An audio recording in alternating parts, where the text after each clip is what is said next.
Hello. Today we're talking about The Witcher Season 4, Episode 1. And oh, how I wish for something at most okay. If you came here hoping I'd say this show redeemed itself, well, brace yourself because this episode is a train wreck wearing a bad wig. It opens with one of those long recaps that feel less like a memory jog and more like an apology. They're basically saying, I know most don't care or didn't bother to watch, but just wait for something great. Then, surprise, it's all about Ciri and Yennefer. The actual Witcher, Geralt of Rivia, barely exists. How do you name a show after a character and then shove them into the background as a tertiary character?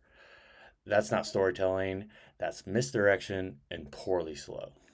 So, and now we have not Geralt.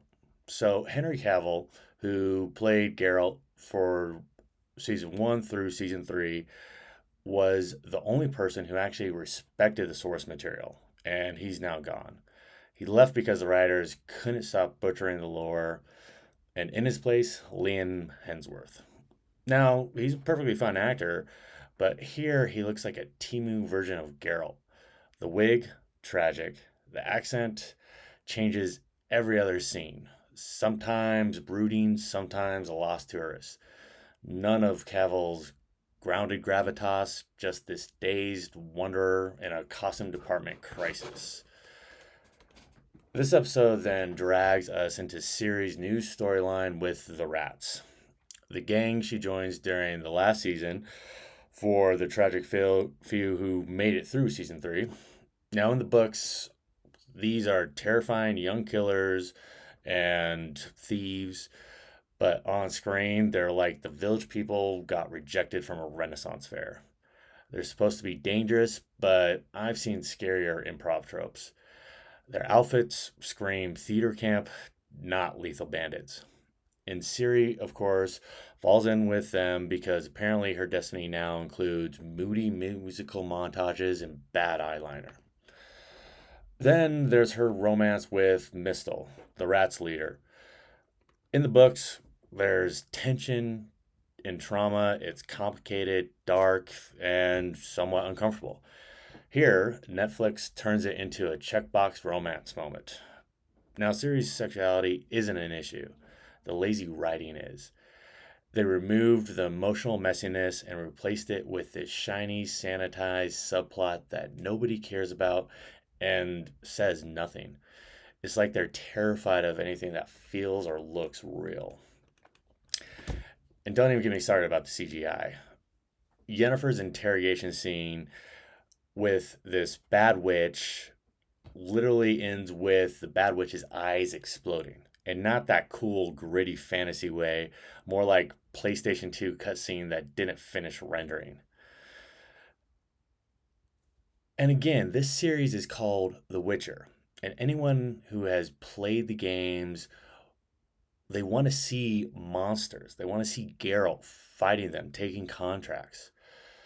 Well, there was one monster with no background story, just bait for the fans of the game, which was poorly put together. It's like they threw it in last minute, hoping to honor the name of the series, which was simply just a slap in the face. I mean, the monster is not even in the original lore, and you have no like contract or people who are terrified of the monster. He just kills it and its offspring. Everything that made The Witcher special in the books, and especially for me, the games, the moral grayness, the monsters, the mystery is gone. What's left is a DEI version that is glossy, that is a glossy, hollow echo that's trying to pretend to be epic. You can feel the writers reaching for meaning, but all you get is a simplistic storytelling made for this fictional Gen Z or later audience. Henry Cavill respected the lore. He was Geralt. This version feels like someone typed "make Witcher but trendier" into a broken AI generator made by someone with pronouns in their bio. The heart is gone. The grit is gone. What's left is a cosplay parody of what used to be great. So yeah, I did not like the episode. I didn't even hate watch it really. I more survived it.